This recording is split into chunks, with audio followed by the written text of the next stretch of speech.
Welcome back, Marvel fans. Today I have another Marvel's Minimate review. Today's review features the Marvel Villains box set with Doom, Red Skull, the Green Goblin, and Magneto. Here we have the figures out of the package with Doom, Green Goblin, Magneto, and the Red Skull. I think all the sculpts on these figures are really nice. Doom has the metal armor, and he's got his green cape. Green Goblin's in his normal green and purple suit. He's got a little handgun, and he's got a pouch. And if you look closely, you can see he's got like scales, which is really cool. It just adds the detail, and it's really nice. And we have Magneto here, and he's got two pink magnetic field things for his hand, and that shows his power. And he's also got nice detail with his helmet, which is really cool. This helmet is really hard to put on, but with a little bit of adjustment, it comes on. You have to just mess with the little crease at the top, but it works. Yeah, this is an awesome figure. And finally, we have the Red Skull. He looks really pissed off, and that's really cool because he is insane.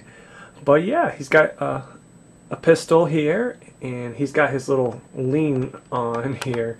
These figures are really difficult to stand up, my figures, because the legs are all different sizes and stuff. But anyways, yeah, the Red Skull is a really nice piece here. Not my favorite figure, but nonetheless, it's a really nice mini-mate. And let's take a closer look at Doom here. You can see all that closer detail there. He's got a little pouch on the side. Makes him a really nice figure. And let's look at the articulation for these figures. So here we have the Red Skull up close and personal. You can see all the nice detail here. There's nothing that hinders this figure for articulation. Hands go all the way around. Head pivots. The legs move all the way back and forth. There's no limitations on this Minimate all the way around. So yes, this is a fully capable Minimate to form in any direction that you please. So that's really cool. And here we have Doom. Now with this cape, it's going to limit his articulation quite a bit. You're able to spin it all the way around, but it's a lot tighter, and this skirt down here on the bottom, you can only move the legs that far.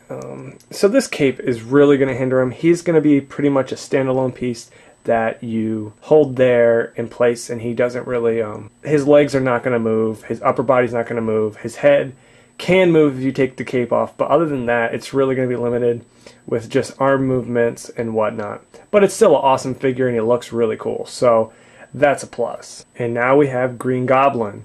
The only thing on this figure that I can see that would limit his articulation is this pouch on the side here, but other than that, he is going to have full articulation.